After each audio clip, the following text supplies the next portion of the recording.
Bonsoir à toutes, bonsoir à tous, bienvenue dans votre 7-8. Dans l'actualité de ce mercredi 20 septembre, la visite du roi d'Angleterre au château de Versailles. Charles III dînera avec Emmanuel Macron dans la Galerie des Glaces. Quel est le menu? Qui va cuisiner? Qui sont les invités? Quel est le protocole d'une visite royale? On fait le point dans cette émission. Et ce mercredi 20 septembre, c'est aussi la journée européenne de la prostate, l'occasion de sensibiliser aux différentes pathologies liées notamment au cancer de la prostate chez les hommes. On en parle avec le docteur Sandra Genevois, urologue à Versailles. Au programme également ce soir, le coup de cœur cinéma d'un professionnel du 7e art. Le réalisateur yvelinois Quentin Dupuis nous parle du fameux film Le Parrain de Francis Ford Coppola. Et puis comme d'habitude, l'invité du 7-8 en deuxième partie d'émission avec Thomas Gourland, le président de l'agglomération de Rambouillet Territoire, nous parle de la journée du développement durable qui aura lieu ce samedi 23 septembre à la Bergerie nationale de Rambouillet.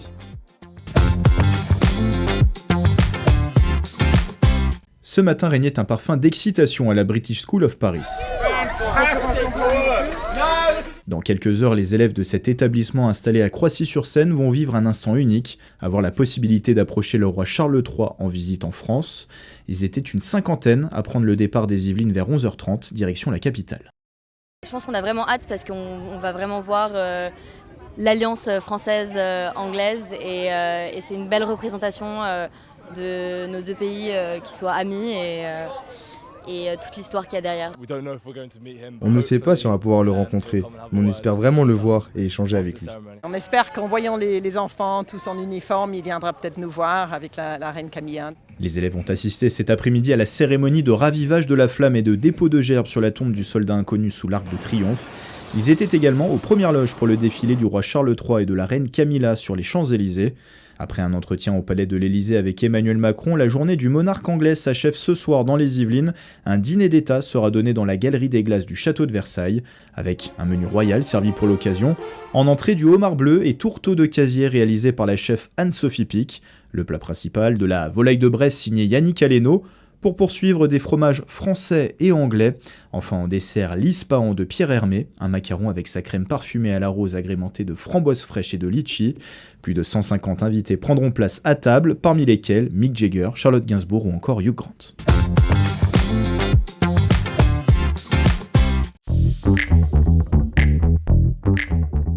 La reine Elisabeth est venue à Versailles en 1957 à l'invitation du président Coty et c'était un moment très important.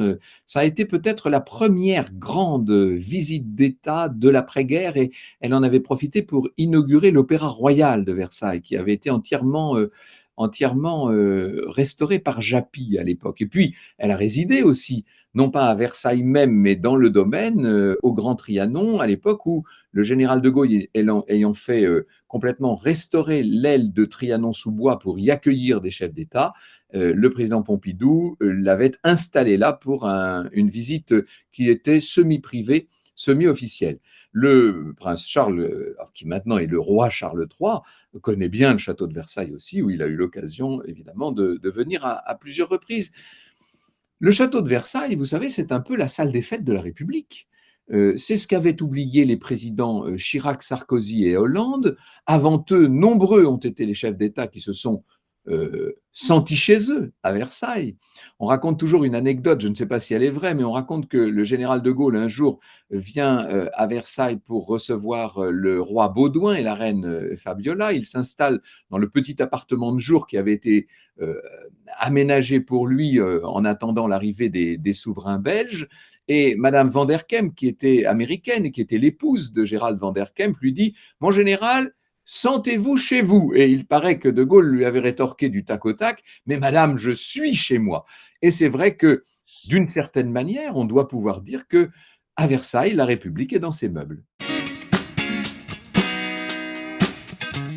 Oui, alors, vous savez, j'ai fait un livre, moi, là-dessus, qui s'appelle Versailles après les rois, qui raconte tout ce qu'est devenu le château de Versailles à partir de la Révolution et jusqu'à nos jours. Et on se rend compte que Versailles n'a jamais cessé d'être au cœur même de toutes les solennités du pays, que l'on soit sous l'Empire, que l'on soit sous la monarchie restaurée des frères de Louis XVI, sous la monarchie de Juillet à l'époque de Louis-Philippe, sous le Second Empire bien sûr, puisque c'est là notamment qu'a été reçue la reine Victoria et le prince Albert en 1855. Hein.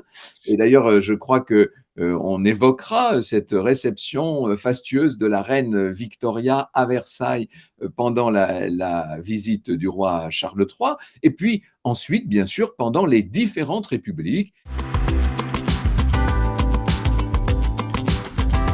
Oui, ça n'a rien à voir avec le statut de souverain ou non. Alors, c'est vrai que le général de Gaulle, lorsqu'il a décidé d'utiliser le château de Versailles pour les grandes solennités de la République, je vous ai parlé du roi Baudouin, il a reçu également le président Kennedy, avait l'intention de donner à ce château, à cette réception particulière à Versailles, un statut spécifique. Il voulait, d'une certaine manière, honorer particulièrement les grands hôtes de la France en visite d'État. Par la suite, le président Pompidou, à plusieurs reprises, et surtout le président Giscard d'Estaing, qui a fait un grand usage de Versailles, ont un peu étendu l'utilisation du château. On se rappelle notamment la très grande réception qu'avait donnée le président Giscard d'Estaing pour le Shah d'Iran et la Shahbanou et Faradiba. Et puis, il y a eu donc le sommet de Versailles de 1982, ne l'oublions pas, où le président Mitterrand a redonné d'une certaine manière à Versailles une place centrale, puisque le monde entier avait les yeux rivés sur ce qui à l'époque était la réunion du G7, avec Ronald Reagan, avec Margaret Thatcher, avec tous les chefs d'État et de gouvernement de cette époque, du début des années 80. Et c'est le président Chirac qui, par un républicanisme peut-être mal placé, je n'en sais rien, et il semblerait que ce soit d'ailleurs sur les conseils de sa fille Claude, en tout cas c'est ce que j'ai entendu dire, ça je ne pourrais pas le prouver, c'est lui qui a décidé de mettre un peu Versailles au rencard. Pour répondre à votre question complètement, Patrice, c'est vrai que Versailles a été un lieu très important pour l'histoire de la République, ne serait-ce que parce que, à partir de 1871, avec les prodromes de la Commune de Paris, le président d'exécutif à l'époque, le chef de l'exécutif Adolphe Thiers, avait fait venir l'ensemble des services gouvernementaux et des corps constitués à Versailles, ainsi que le Parlement, l'Assemblée de l'époque, l'Assemblée des urnes de février 71. Et il avait rapatrié l'Assemblée depuis, enfin on disait à l'époque la Chambre, depuis Bordeaux jusqu'à Versailles. À partir du moment où le régime est devenu bicaméral, on a installé le Sénat dans l'ancien Opéra Royal, et pour la Chambre des députés, on a construit le grand hémicycle d'Edmond de Joly dans l'aile du Midi, et c'est à ce moment-là, évidemment, que Versailles est devenu un lieu parlementaire. Et ce qui est amusant, intéressant, c'est que dès MacMahon, les présidents sont rentrés à l'Élysée, les corps constitués sont revenus à Paris, mais les parlementaires prudents sont restés à Versailles jusqu'en 1879. Ce qui veut dire qu'au moment du vote du régime, ce qu'on appelle l'amendement Vallon en 1875, c'est bien à Versailles que l'amendement Vallon a été pris. Donc la Troisième République, ancêtre de la Quatrième et de la Cinquième, nos républiques sont nées à Versailles. Et c'est vrai que pendant longtemps, jusqu'en 1962, tous les présidents de la République ont été élus à Versailles, y compris, je me permets de le rappeler, le général de Gaulle pour son premier mandat. Ça me fait penser à cette très jolie scène extraite d'un film de Sacha Guitry qui s'appelle En remontant les Champs-Élysées, où l'on voit un certain nombre d'activistes sur des murs de Paris écrire à la craie « Vive le roi », puis c'est rayé « Vive la nation », c'est rayé « Vive l'empereur » et « Vive le roi » et « Vive l'empereur ». Et à un moment, Sacha Guitry, avec sa blouse de maître d'école, arrive, il efface tout ça, il écrit « Vive la France », il se retourne vers le public et il dit « C'est tellement plus simple ». Dans le reste de l'actualité dans les Yvelines, y aura-t-il l'ouverture d'une commission d'enquête pour le jeune Nicolas à Poissy ? C'est en tout cas ce que propose la députée Les Républicains des Alpes-Maritimes, Christelle Dintorny, pour mettre en lumière toutes les circonstances du drame qui ont poussé au suicide de l'adolescent scolarisé à Poissy le 5 septembre dernier. Après plusieurs autres villes françaises, Poissy n'a pas été épargnée par la multiplication des fausses alertes à la bombe qui touchent des établissements scolaires depuis lundi. Mardi, c'est le lycée Charles de Gaulle qui a été pris pour cible. Aux alentours de 14h, les 1130 élèves ont été évacués de leur établissement. Rapidement, un lourd dispositif policier a été mis en place pour évacuer et sécuriser les lieux. Les cours ont finalement repris en fin d'après-midi, une fois le doute levé.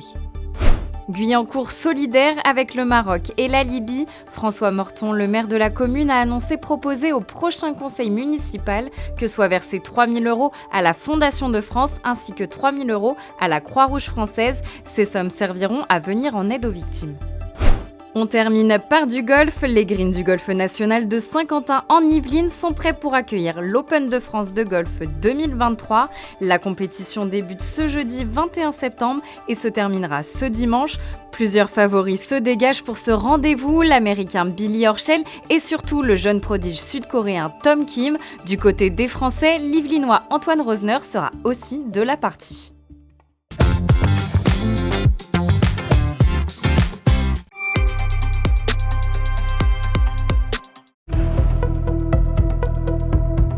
La prostate, c'est une glande qui se trouve sous la vessie et qui va servir à fabriquer la majorité du liquide séminal. Et en fait, elle a la particularité d'être au carrefour urogénital. Et voilà, c'est que les hommes qui ont une prostate, les femmes n'en ont pas. L'adénome de prostate, c'est juste l'augmentation du volume de la glande et qui va venir gêner finalement l'écoulement des urines. Et c'est ce dont se plaignent la majorité des patients qui vont venir voir l'urologue, c'est plutôt avoir des troubles urinaires. La deuxième pathologie, c'est le cancer de prostate et pour lequel la majorité des patients ne vont pas avoir de symptômes. Mais ils se soignent très bien. En fait, on a une incidence qui est à peu près stable avec des taux de mortalité qui sont plutôt en baisse, notamment justement par rapport au dépistage précoce. Les recommandations de dépistage pour une population générale, c'est à partir de 50 ans. Mais si vous avez dans vos antécédents familiaux plusieurs cancers de prostate, des cancers du sein, chez plusieurs apparentés ou une origine aussi afro-antillaise, en fait, il va falloir faire un dépistage plus précoce qui peut commencer à 45 voire 40 ans en fonction des facteurs de risque familiaux.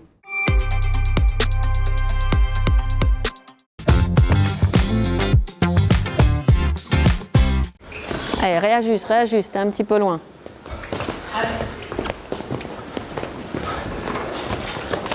Voilà, c'est ça. Des frappes intenses, de la rapidité. À 30 ans, Philippine Pereira Lopez a une nouvelle fois fait briller les couleurs de son club, le Gand d'Or de Houille. Après un titre mondial en 2022, le 2 septembre dernier, l'Yvelinoise, membre de l'équipe de France, a remporté le titre de championne d'Europe assaut de boxe française dans la catégorie des moins de 65 kg. La compétition s'est plutôt bien passée grâce à l'expérience que j'avais eue déjà en septembre 2022 sur les championnats du monde. J'avais un peu moins de stress ou alors j'apprends à mieux gérer au fur et à mesure aussi ce stress. On est très encadré avec l'équipe de France, on n'est pas seul, il y a les autres athlètes, donc c'est un soutien. Moi j'ai mes coachs qui m'ont accompagné jusqu'en Croatie, Sandrine et Stéphane qui sont venus pour me soutenir. Il y avait mon père, il y avait des amis, des membres ici du club qui sont venus aussi, qui ont fait le déplacement. Donc c'est un soutien, de les voir c'est une force. Voilà, bien fermé. Te plante pas sur ta jambe. Des soutiens qui l'ont menée vers les sommets de la discipline. Bien qu'elle domine sa catégorie, la boxeuse n'est pas dispensée d'entraînement sous l'œil bienveillant mais intransigeant de l'ancienne championne du monde, Sandrine Mathilde. Si tu le vois avancer, sur le dernier coup de pied, il faut que tu chasses. D'accord ? Mais si tu mets le fouetté, tu vas te retrouver en faute. Donc là, tu as vu, tu l'as fait comme il faut. Au programme du jour, 1h30 d'entraînement sur le ring ou au sac. Si la discipline n'est pas inscrite aux Jeux Olympiques, un autre événement attend très prochainement la sportive. J'ai une nouvelle échéance qui arrive au mois d'octobre. J'ai été sélectionnée par la Fédé pour aller au Liban pour un tournoi international. Le fait de pouvoir tourner comme ça à l'international avec des personnes que je n'ai pas l'habitude de boxer, ça me permet aussi de me connaître un peu mieux sur ma réaction, sur comment je réagis, comment je m'adapte. Toutes ces choses, en fait, parallèlement, j'apprends beaucoup sur moi en boxant. Pour arriver à ce niveau, du travail, mais aussi un accompagnement permanent. Depuis plus de 10 ans, tout un collectif se mobilise pour la soutenir. Il y a vraiment un travail d'équipe, c'est-à-dire qu'elle est obligée d'avoir des partenaires pour s'entraîner et il y a vraiment un partenariat de tout le monde. C'est un sport qui demande vraiment beaucoup d'implication pour beaucoup de monde pour que Philippines y arrive. Voilà. Il y a un travail d'elle-même, mais il y a aussi tout l'entourage qui compte. Dans quelques jours, Philippines s'envolera pour le Liban avec une partie de l'équipe de France, l'occasion d'améliorer encore ses performances et de porter les couleurs de la France, sans oublier son club.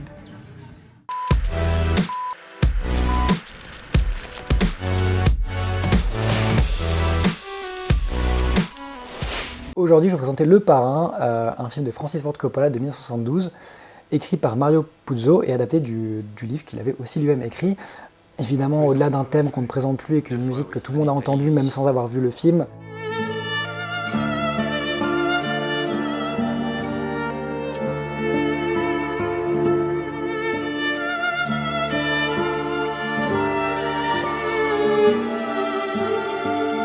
Le Parrain, c'est considéré comme, souvent d'ailleurs derrière Citizen Kane, comme le deuxième meilleur film de tous les temps.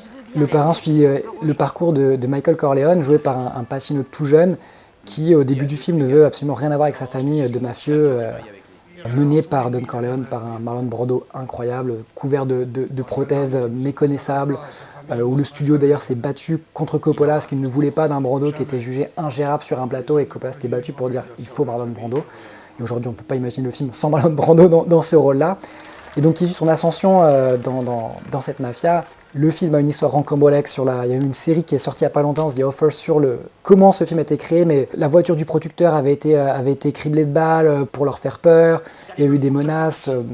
Coppola raconte que son téléphone sonnait parfois en pleine nuit, avec personne au bout du film ou juste une respiration. Un film rempli de mystères et de mythes, en tout cas, autour la mafia à l'époque, ou en tout cas, il y a des pressions pour que le mot mafia, Cosa Nostra, n'apparaisse pas dans le film, dans le scénario, donc ils avaient été retirés. C'est un film tellement intemporel et c'est quand même le film qui a lancé tous les films sur la mafia et sur le crime organisé aujourd'hui. On n'a aucun film aujourd'hui sur cette thématique-là qui existerait sans Le Parrain. Tous les codes sont là, que ce soit l'atmosphère, que ce soit les codes, la mafia en costume cravate, tout ça c'est Le Parrain qui l'a montré en premier. Et ce sont des images qui sont tellement dans l'imaginaire collectif qu'on ne peut pas imaginer aujourd'hui un film de gangster sans penser au Parrain. C'est un film long, il faut s'accrocher. C'est un film différent de ce qu'on ferait aujourd'hui en termes de rythme. Il y a une pression de la mise en scène, il n'y a pas un plan qui n'est pas là où il devrait être. Et surtout, voilà, Pacino dans peut-être le rôle de sa vie. Donc un film à voir, Le Parrain.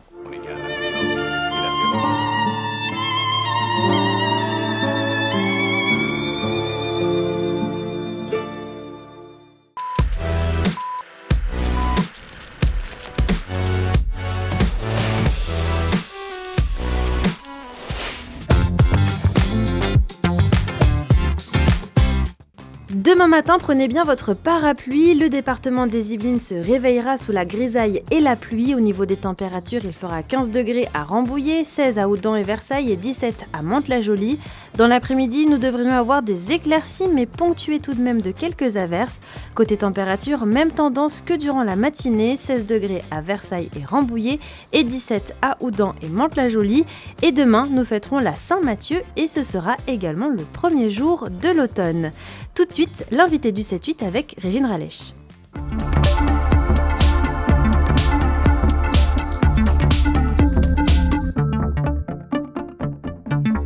Sensibiliser à la transition écologique, c'est l'objectif que se donne la communauté d'agglomération de Rambouillet Territoire. Le samedi 23 septembre se tiendra la journée du développement durable à la Bergerie nationale. Et pour en parler avec nous, Thomas Gourland, bonjour. Bonjour. Alors vous êtes le président de Rambouillet Territoire. Pourquoi est-ce que c'est important d'organiser ce type de journée ? Parce qu'il faut sensibiliser. Les enjeux environnementaux, les enjeux de qualité de vie, de préservation de l'environnement sont maintenant majeurs, plus personne n'en doute. Et le rôle de l'agglomération de Rambouillet Territoire, c'est justement de faire en sorte d'encore plus expliquer les enjeux, sensibiliser les personnes et surtout faire bouger les gestes quotidiens pour enfin pouvoir agir. Et alors, quel type d'animation qu'on va pouvoir retrouver à ces journées ? Le maître mot de ces journées, c'est l'interactivité et le côté ludique. Il faut à la fois qu'on puisse pratiquer, qu'on puisse expérimenter, puis aussi apprendre de manière ludique sans s'ennuyer. C'est ça les deux grandes thématiques et nous aurons quatre grands ateliers qui seront faits sur ces 3 journées. Et alors, l'environnement, c'est un des enjeux dont on parle le plus aujourd'hui dans notre société. Est-ce que c'est un événement qui rassemble chaque année ? Effectivement, on a eu un grand succès l'année dernière. On a fait la première édition des Journées du développement durable. Compte tenu de la fréquentation que nous avons eue, j'ai considéré qu'il fallait évidemment le reconduire. Et donc, on a maintenant changé de lieu et on est ici à la Bergerie nationale, dont je remercie encore la directrice et l'ensemble de ses agents pour leur accueil. Et cet événement, à quel type de public est-ce qu'il s'adresse exactement ? Parce qu'on sait que les jeunes se saisissent assez facilement de ce type de sujet. Est-ce que ça attire aussi les adultes ou les seniors ? Effectivement, les jeunes sont un excellent vecteur pour transmettre les messages environnementaux et les bonnes pratiques. Donc, nous aurons 2 premières journées, le jeudi et le vendredi, où nous accueillons les classes de CM1 et CM2 du territoire qui viendront sur 2 journées pratiquer l'ensemble des ateliers. Et on espère évidemment qu'ils feront venir leurs propres parents sur la journée du samedi. On sait que les enfants sont des influenceurs nés. Et vous l'avez dit tout à l'heure, donc 4 grands thèmes rythmeront cette journée. Donc le cycle de l'eau, la biodiversité, la gestion des déchets et la mobilité. Alors dans la partie biodiversité, cette année, il y aura des apiculteurs. Est-ce que c'est important de les convier, de les mettre en avant ? Alors c'est très important et ça fait plusieurs années que nous travaillons avec le CANIF, le Conservatoire de la baignoire d'Île-de-France, puisque nous avons 36 ruchers qui sont disposés sur l'ensemble du territoire, chaque rucher représentant une commune de Rambouillet-Territoire. Le CANIF œuvre tous les jours, toute l'année pour la conservation de cette abeille noire. On sait bien que l'abeille est absolument essentielle en termes de préservation de l'environnement puisqu'elle participe à la pollinisation et donc il faut absolument agir en ce sens et c'est pour ça qu'ils sont là et ils sont évidemment les bienvenus. Et il y aura aussi beaucoup de jeux. Est-ce que c'est un moyen aussi d'aborder l'environnement de manière plus ludique ? Parce que c'est vrai que quand on en parle, c'est assez critique. Il y a 2 leviers dans le côté ludique des choses. La première chose, c'est qu'on sait bien que tous, autant qu'on est, lorsqu'on approche les choses de manière sous l'angle du jeu, on apprend plus facilement et plus aisément. Mais aussi, derrière cela, c'est aussi de montrer que les enjeux écologiques, c'est pas forcément que de l'anxiété. C'est aussi des perspectives, c'est aussi des possibilités de changer les choses. Et c'est ces 2 volets-là que l'aspect ludique apporte.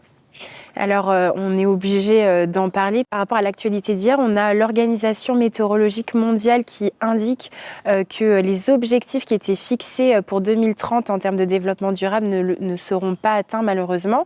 Est-ce que vous sentez que les citoyens aujourd'hui peuvent aussi désespérer et se dire que les gestes du quotidien, comme vous l'aviez dit tout à l'heure, sont peut-être un peu trop minimes ?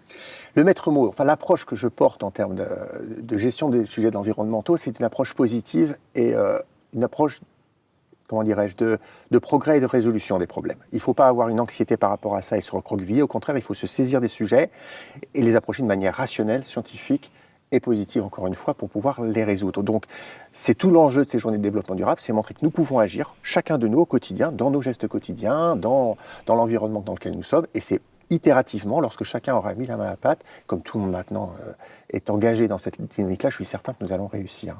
Et d'ailleurs, vous êtes aussi, vous, très actif sur la question. Vous aviez saisi ces sujets, notamment via l'agenda 21 ou le plan climat, air, énergie territoriale. Est-ce que ces journées, c'est aussi l'occasion de montrer que le territoire est actif quant à ces sujets et que voilà, vous êtes très actif sur cette question? Exactement. En fait, merci de le mentionner, l'agenda 21 et le plan climat, air, énergie territoriale ont été votés et mis en action par Rambouillet Territoire. L'ensemble des services de Rambouillet Territoire sont mobilisés sur ces 3 journées. Le service du cycle de l'eau, le service de la gestion des milieux aquatiques, nos partenaires que sont le SICTOM et le CITREVA pour le traitement des ordures ménagères, notre service de mobilité. Ce que je veux dire par là, c'est que cet agenda 21 et ce plan climat, air, énergie territoriale, il se traduit concrètement depuis déjà de nombreux mois. Et l'objet de ces journées, c'est de montrer ce que nous avons déjà fait et ce qui reste encore à faire. Et alors, pour cette journée du 23 septembre, vous attendez combien de personnes ?